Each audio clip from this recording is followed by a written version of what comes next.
కేరళ అసెంబ్లీలో గొడవకు సంబంధించి మరిన్ని డీటెయిల్స్ మా ప్రతినిధి వసుంధర అందిస్తారు. వసుంధర చెప్పండి, కేరళ అసెంబ్లీలో గొడవకు సంబంధించి మీ దగ్గర డీటెయిల్స్ ఏంటి? హరిత, గుడ్ మార్నింగ్. యాక్చువల్గా కేరళ బడ్జెట్ ఈ రోజు ప్రవేశపెట్టే టైము. అయితే ఈ బడ్జెట్ ప్రవేశపెట్టే నేపథ్యంలో అనుకోని సంఘటనలు ఎన్నో చోటు చేస్తున్నాయి. గతంలో 2012 ఉత్తరప్రదేశ్ అసెంబ్లీలో కూడా ఇలాగే ఒక పెద్ద ఎత్తున సమాజ్వాదీ పార్టీ ఎమ్మెల్యేస్ ధ్వంసం చేసిన సంఘటన గుర్తు చేసేటట్టుగా ఈ రోజు కేరళ అసెంబ్లీలో జరిగింది.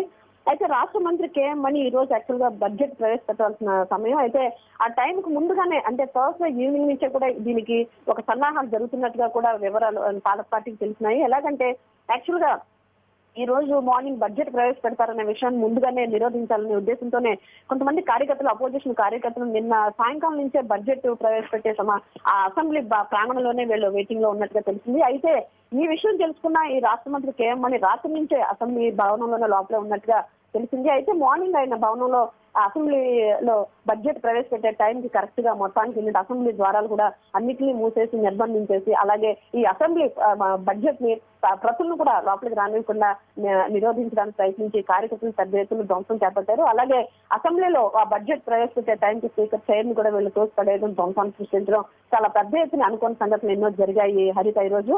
అయితే యాక్చువల్ గా ఏంటంటే ఈ ప్రతిపక్షాల ఉద్దేశం ఏంటంటే ఎన్నో ఆరోపణలు. ఎటువంటి ఆరోపణలు అంటే vigilance and anti corruption bureau గత సంవత్సరం డిసెంబర్ లో ఈ మణి మీద, కేఎం మణి మీద ఒక కేసు ఒకటి ఫైల్ చేసింది. ఆ కేసు ప్రకారం ఏంటంటే ఈయన చాలా లంచాలు, బార్ ఓనర్స్ దగ్గర లంచాలు తీసుకున్నట్టుగా ఆ కేసు ఫైల్ అయింది. అయితే ఆ కేసు విచారణలో కూడా ఈ మంత్రి ఆ నేరాపరాలను అంటే బ్రైబ్ తీసుకున్నానని కూడా ఒప్పుకున్నట్టు కూడా సమాచారం. ఈ నేపథ్యంలో ఇటువంటి అవినీతి ఆరోపణలు ఉన్న మంత్రి ఈ బడ్జెట్ ని ప్రవేశపెట్టడం అనేది మాకు నచ్చలేదని చెప్పే విపక్ష పార్టీలు అన్ని కూడా చాలా పెద్ద ఎత్తున వాళ్ళ ఇదిని ప్రదర్శించారు. అయితే దాంతో ఏంటంటే ఈ ఉధృత సంఘటన ఏర్పడడంతో పోలీసులు రంగంలో దిగారు. దిగితే ఇమీడియట్ గా బడ్జెట్ ఇటువంటి సంఘటనల మధ్య కూడా బడ్జెట్ చదవడం పూర్తి చేశారు కేఎం మణి. అనంతరం ఏంటంటే వీళ్ళు ఎవరు యూనిటల్ డెమోక్రటిక్ ఫ్రంట్ ఎమ్మెల్యేస్ కొంతమంది ఇమీడియట్ గా ఆయనకి సెక్యూరిటీ ఇచ్చి ఆయన ఇమీడియట్ గా అక్కడి నుంచి తరలించడంతో ఇమీడియట్ గా రంగంలో దిగిన పోలీసులు మాత్రం ఈ ఆందోళనకారులందరినీ కూడా అదుపులో తీసుకున్నారు. అయితే ఈ నేపథ్యంలో లోపల ఎంత సంఘటన జరిగే సమయంలో బడ్జెట్ చదువుతున్న టైంలో అసెంబ్లీ బయట కూడా పెద్ద ఎత్తున ప్రతిపక్ష పార్టీ కార్యకర్తలు వేలాది మంది చాలా అల్లరి చేపట్టారు. దీంతో పోలీసులు అందరినీ కూడా అదుపులో తీసుకుని అరెస్ట్ చేయడం జరిగింది హరిత. అయితే ఈ నేపథ్యంలో ఇటువంటి బడ్జెట్ చదవడం అనేది కూడా ఎంతవరకు సబబు అని చెప్పేసి ప్రతిపక్ష పార్టీలు కూడా ఆరోపిస్తున్నాయి. అయితే ఈ ఒక అవినీతి ఆరోపణలు ఉన్న ఒక మంత్రి ఇటువంటి బడ్జెట్ ని చదవడానికి ఒక ఎటువంటి ఇది లేదు, వాళ్ళకి ఏంటంటే చదవడానికి అవకాశం లేదు. ఎందుకంటే ఈ నేరారోపణలు రుజువైన తర్వాత ఇదంతా జరిగిన తర్వాత బడ్జెట్ చదవాలి, అంతవరకు కూడా ఈ బడ్జెట్ ప్రవేశపెట్టడానికి వీలు లేదని చెప్పేసి ప్రతిపక్ష పార్టీలు ఆరోపిస్తున్నాయి. అయితే దీని వరకు ఏంటంటే పాలక పార్టీ మాత్రం ఇంకా ఏమీ స్పందించలేదు హరిత. ప్రస్తుతానికి ఏంటంటే పోలీసులు మాత్రం కేరళ అసెంబ్లీ దగ్గర ఉండే పరిస్థితులు మాత్రం అదుపులోకి తీసుకుంటున్నారు హరిత. అంటే ఎప్పటిలోపు ఈ గొడవ సర్దుమణిగే అవకాశాలు ఉన్నాయి వసుంధర?